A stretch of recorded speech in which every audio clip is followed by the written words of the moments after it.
혹시 갑상선 질환이나 신장 질환 등 다양한 원인으로 골다공증이 발생하므로 정확한 진단과 원인 규명이 우선입니다.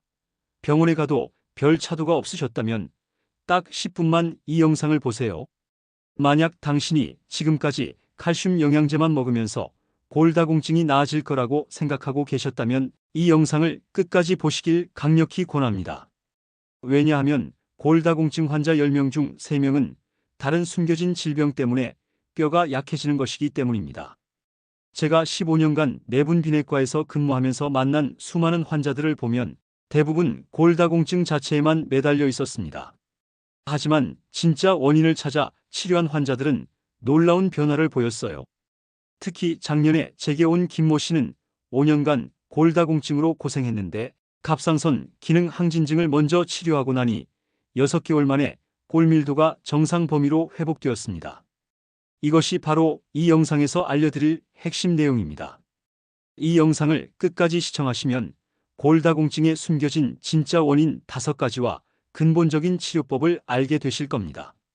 단순히 칼슘만 드시는 분이라면 반드시 이 내용을 확인하세요. 깊이 연구하게 된 계기는 저희 고모님 때문입니다. 고모님은 62세에 갑자기 제가 이 주제에 대해 척추 압박 골절을 당하셨어요. 병원에서는 전형적인 골다공증이라고 진단했죠. 고모님은 성격이 워낙 꼼꼼하신 분이라 의사가 처방해준 골다공증 치료제를 빠짐없이 드셨고 칼슘이 많은 멸치와 우유도 매일 드셨습니다. 뼈 주사도 6개월마다 정기적으로 맞으셨어요. 하지만 1년이 지나도 골밀도는 전혀 나아지지 않았습니다. 오히려 또 다른 부위에서 골절이 발생했어요. 고모님은 점점 우울해지셨고 외출도 무서워하기 시작하셨습니다. 그때 저는 문득 의문이 들었습니다. 왜 이렇게 열심히 치료하는데도 효과가 없을까? 혹시 다른 원인이 있는 건 아닐까? 그래서 고모님의 혈액 검사 결과를 자세히 살펴보기 시작했습니다. 그리고 놀라운 사실을 발견했습니다. 고모님의 부갑상선 호르몬 수치가 정상 범위보다 높았던 거예요. 즉, 골다공증이 주된 문제가 아니라 부갑상선 기능 항진증의 결과였던 것입니다. 많은 분들이 골다공증을 단순한 노화 현상으로 생각하십니다. 물론 나이가 들면서 뼈가 약해지는 것은 자연스러운 과정이지만 이것만이 전부는 아닙니다. 골다공증 환자의 약 30%는 다른 질병이 원인이 되어 발생합니다. 이를 2차성 골다공증이라고 부르는데 원인이 되는 질병을 먼저 치료하지 않으면 아무리 뼈 건강에 좋은 것을 해도 소용이 없습니다. 첫 번째 숨겨진 원인 부갑상선 기능 항진증. 부갑상선은 목 앞쪽에 있는 쌀알 크기의 작은 기관입니다. 이곳에서 분비되는 부갑상선 호르몬은 우리 몸의 칼슘 농도를 조절하는 중요한 역할을 합니다. 정상적인 경우라면 혈중 칼슘이 부족할 때만 이 호르몬이 분비되어 뼈에서 칼슘을 꺼냈습니다. 하지만 부갑상선에 문제가 생기면 필요하지도 않은데 계속해서 뼈에서 칼슘을 빼내게 됩니다. 결과적으로 뼈는 점점 약해지고 혈액 속 칼슘 농도는 비정상적으로 높아집니다. 이때 나타나는 증상들은 이유 없는 피로감, 신장 결석, 소화불량, 우울감 등입니다. 제 고모님도 그동안 이런 증상들이 있으셨지만 나이 때문이려니 하고 넘어가셨던 거예요. 부갑상선 기능 항진증을 치료하고 난 후 고모님의 골밀도는 6개월 만에 눈에 띄게 개선되었습니다. 두 번째 숨겨진 원인 갑상선 기능 항진증. 갑상선 호르몬이 과도하게 분비되면 우리 몸의 신진대사가 비정상적으로 빨라집니다. 뼈도 예외가 아닙니다. 뼈가 파괴되고 새로 만들어지는 과정이 너무 빨라지면서 균형이 깨집니다. 특히 뼈가 파괴되는 속도가 새로 만들어지는 속도보다 훨씬 빨라지기 때문에 골밀도가 급격히 감소합니다. 평소에 가슴 두근거림, 체중 감소, 불면증, 손떨림 등의 증상이 있다면 갑상선 검사를 받아보시길 권합니다. 세 번째 숨겨진 원인 만성 신장 질환. 신장 기능이 떨어지면 비타민 D를 활성화하는 능력이 감소합니다. 비타민 D는 칼슘이 장에서 흡수되도록 돕는 중요한 역할을 하는데 이 기능이 떨어지면 아무리 칼슘을 많이 먹어도 소용이 없습니다. 또한 신장에서 인을 제대로 배출하지 못하면 혈중인 농도가 높아지면서 뼈에서 칼슘이 빠져나가게 됩니다. 만성 신장 질환은 초기에 특별한 증상이 없어서 놓치기 쉬운 질병입니다. 네 번째 숨겨진 원인 류마티스 관절염과 자가면역 질환. 류마티스 관절염, 루푸스 같은 자가면역 질환은 만성적인 염증을 일으킵니다. 이 염증 물질들은 뼈를 파괴하는 세포들을 활성화시켜 골밀도를 떨어뜨립니다. 게다가 이런 질환들을 치료하기 위해 사용하는 스테로이드 약물도 장기간 복용하면 뼈 건강에 악영향을 미칩니다.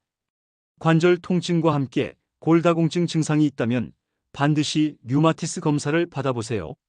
다섯 번째 숨겨진 원인 소화기 질환. 크론병, 궤양성 대장염 같은 염증성 장 질환이나 셀리악병 등은 영양소 흡수를 방해합니다. 특히 칼슘, 비타민 D, 마그네슘 같은 뼈 건강에 필수적인 영양소들이 제대로 흡수되지 않으면 골다공증이 발생할 수 있습니다. 만성적인 설사, 복통, 체중 감소 등의 증상이 있으면서 골다공증이 있다면 소화기 검사도 고려해 보시기 바랍니다. 이제 골다공증의 진짜 원인을 찾았다면 각 원인에 맞는 구체적인 치료법과 생활습관 개선 방법을 실천해야 합니다. 제가 직접 임상에서 확인한 효과적인 방법들을 알려드리겠습니다. 부갑상선 기능 항진증이 원인인 경우 부갑상선에 양성 종양이 있다면 수술적 제거가 필요합니다. 하지만 경미한 경우라면 칼슘 섭취를 줄이고 충분한 수분 섭취로 관리할 수 있습니다. 특히 중요한 것은 비타민 D 수치를 정상 범위로 유지하는 것입니다. 비타민 D가 부족하면 부갑상선 호르몬 분비가 더 증가하기 때문입니다. 하루 15분 이상 햇볕을 쬐거나 연어, 정어리 같은 생선을 주 2회 이상 드세요. 또한 마그네슘이 풍부한 아몬드, 호박씨, 시금치를 규칙적으로 섭취하면 부갑상선 기능을 안정화하는 데 도움이 됩니다. 갑상선 기능 항진증이 원인인 경우 갑상선 기능 항진증 치료는 반드시 내분비내과 전문의와 상의해야 합니다. 항갑상선제, 방사성 요오드 치료, 수술 등의 방법이 있습니다. 치료와 함께 중요한 것은 뼈 건설을 돕는 영양소들을 충분히 섭취하는 것입니다. 특히 비타민 K가 풍부한 녹색 잎채소를 매일 드시고 칼슘과 인의 균형을 맞춰주는 식단을 구성하세요.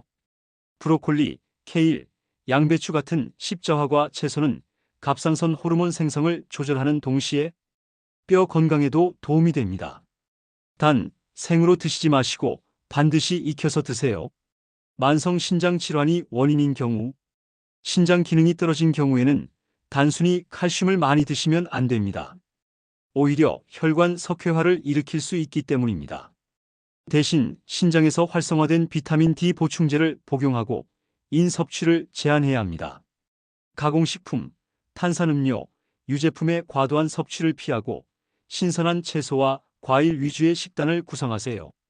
특히 칼륨이 풍부한 바나나, 오렌지보다는 사과, 배 같은 과일을 선택하시고 단백질은 양질의 생선이나 계란을 적당량 드시는 것이 좋습니다. 류마티스 관절염이 원인인 경우 류마티스 관절염으로 인한 골다공증은 염증을 조절하는 것이 가장 중요합니다. 항염작용이 있는 오메가-3 지방산이 풍부한 등푸른 생선을 주 3회 이상 드세요. 또한 염증을 증가시키는 포화지방산, 트랜스지방산, 정제된 설탕의 섭취를 최대한 줄이시기 바랍니다. 대신 항산화 물질이 풍부한 베리류, 견과류, 올리브 오일을 활용한 지중해식 식단을 추천합니다. 스테로이드를 복용 중이시라면 칼슘과 비타민 D 보충이 필수입니다. 하지만 반드시 의사와 상의해서 적정량을 결정하시기 바랍니다. 소화기 질환이 원인인 경우 염증성 장 질환이 있으면 영양소 흡수율을 높이는 것이 중요합니다. 음식을 충분히 씹어서 드시고 프로바이오틱스가 풍부한 발효식품을 규칙적으로 섭취하세요. 김치, 된장, 요구르트 등은 장내 환경을 개선해서 칼슘 흡수를 돕습니다. 단, 유당 불내증이 있다면 유제품 대신 두유나 아몬드 우유를 선택하세요. 또한 글루텐에 민감한 분들은 현미, 퀴노아 같은 대체 곡물을 활용하시고 충분한 수분 섭취로 장 건강을 유지하는 것이 중요합니다. 원인별 치료와 함께 전반적인 뼈 건강을 위한 생활습관 개선도 필요합니다. 이는 어떤 원인이든 공통적으로 적용할 수 있는 방법들입니다. 첫째, 뼈 건강 3대 영양소의 황금 비율. 칼슘, 비타민 D, 마그네슘은 뼈 건강의 3대 영양소입니다. 이 세 가지는 반드시 함께 섭취해야 시너지 효과를 볼 수 있습니다. 이상적인 비율은 칼슘 1000mg에 비타민 D 800 IU, 마그네슘 400 mg 정도입니다. 음식으로 섭취하기 어렵다면 전문의와 상의해서 보충제를 복용하는 것도 좋은 방법입니다. 특히 저녁 식사 후에 이 영양소들을 섭취하면 밤사이 뼈 재생 과정에서 더 효과적으로 활용됩니다. 둘째, 뼈에 자극을 주는 스마트 운동법. 단순히 걷기만으로는 뼈 건강에 충분한 자극을 줄 수 없습니다. 뼈는 적당한 충격과 저항을 받아야 더 단단해집니다. 주 3회 30분씩 체중 부하 운동을 하시기 바랍니다. 계단 오르기, 가벼운 아령 들기, 탄력 밴드를 이용한 근력 운동이 효과적입니다. 특히 중요한 것은 점진적으로 강도를 높이는 것입니다. 처음에는 가벼운 무게로 시작해서 몸이 적응하면 조금씩 늘려가세요. 갑작스러운 고강도 운동은 오히려 골절 위험을 높일 수 있습니다. 셋째, 뼈를 약하게 만드는 생활 습관 피하기. 흡연과 과도한 음주는 뼈 건강에 최대 적입니다. 담배의 니코틴은 뼈 형성을 방해하고 알코올은 칼슘 흡수를 막습니다. 또한 과도한 카페인 섭취도 주의해야 합니다. 하루 3잔 이상의 커피는 칼슘 배출을 증가시킵니다. 커피를 드신다면 우유나 두유를 넣어서 칼슘을 보충하세요. 짠 음식도 뼈 건강에 좋지 않습니다. 나트륨은 신장을 통해 칼슘을 함께 배출시키기 때문입니다. 가공식품보다는 신선한 재료로 직접 요리해서 드시는 것이 좋습니다. 넷째, 숙면과 스트레스 관리의 중요성. 스트레스 호르몬인 코르티솔은 뼈 파괴를 촉진합니다. 만성적인 스트레스는 골밀도 감소의 주요 원인 중 하나입니다. 규칙적인 수면 패턴을 유지하고 하루 7-8시간의 충분한 잠을 자시기 바랍니다. 잠들기 전 2시간 동안은 스마트폰 사용을 피하고 편안한 환경을 조성하세요. 명상, 요가, 가벼운 산책 등 자신만의 스트레스 해소법을 찾아 꾸준히 실천하는 것도 중요합니다. 주변에 골다공증으로 고생하는 분이 있다면 이 영상 꼭 공유해서 함께 건강해지세요. 많은 분들이 단순히 칼슘만 보충하고 계시는데 진짜 원인을 찾는 것이 훨씬 중요하다는 걸 알려주세요. 다섯째, 정기적인 검사와 모니터링. 골밀도 검사는 2년에 한 번씩 받으시길 권합니다. 특히 위험 인자가 있는 분들은 1년에 한 번씩 검사 받으시는 것이 좋습니다. 혈액 검사를 통해 비타민 D 수치, 부갑상선 호르몬, 갑상선 호르몬 등을 정기적으로 확인하는 것도 중요합니다. 이상 수치를 조기에 발견하면 더 효과적으로 치료할 수 있습니다. 지금까지 제가 말씀드린 내용들이 정말 효과가 있는지 궁금하실 텐데요. 실제 사례를 통해 확인해 보겠습니다. 제 고모님 이야기부터 마저 들려드리겠습니다. 부갑상선 기능 항진증을 진단받고 치료를 시작한 지 3개월 후 고모님의 혈중 칼슘 수치가 정상화되었습니다. 동시에 제가 알려드린 통합적 생활습관 개선법을 꾸준히 실천하셨어요. 특히 매일 오전 햇볕 쬐기와 주 3회 탄력밴드 운동을 빼먹지 않으셨습니다. 6개월 후 골밀도 검사 결과는 놀라웠습니다. 척추 골밀도가 15%나 증가했고 고관절 골밀도도 10% 개선되었습니다. 고모님은 이제 골절 걱정 없이 활기차게 생활하고 계십니다. 또 다른 사례로는 갑상선 기능 항진증이 원인이었던 50대 여성 환자분이 있습니다. 이분은 2년간 골다공증 치료를 받았지만 효과가 없었어요. 갑상선 치료를 시작하고 항염식단을 병행한 결과 8개월 만에 골밀도가 정상 범위로 회복되었습니다. 만성 신장 질환으로 인한 골다공증 환자분의 경우도 있습니다. 신장 기능에 맞춘 특별 식단과 활성형 비타민 D 보충으로 골밀도가 크게 개선되었어요. 이런 사례들을 보면서 느끼는 것은 골다공증은 절대 포기할 질병이 아니라는 것입니다. 정확한 원인을 찾고 올바른 방법으로 접근하면 충분히 극복할 수 있습니다. 지금까지 내용을 정리해 보겠습니다. 골다공증은 단순한 노화 현상이 아닙니다. 부갑상선 기능 항진증, 갑상선 질환, 신장 질환, 자가면역 질환, 소화기 질환 등이 숨겨진 원인일 수 있습니다. 무작정 칼슘만 드시지 마시고 먼저 정확한 원인 진단을 받으세요. 그 다음에 원인에 맞는 맞춤 치료법과 통합적 생활 습관 개선을 실천하시면 됩니다.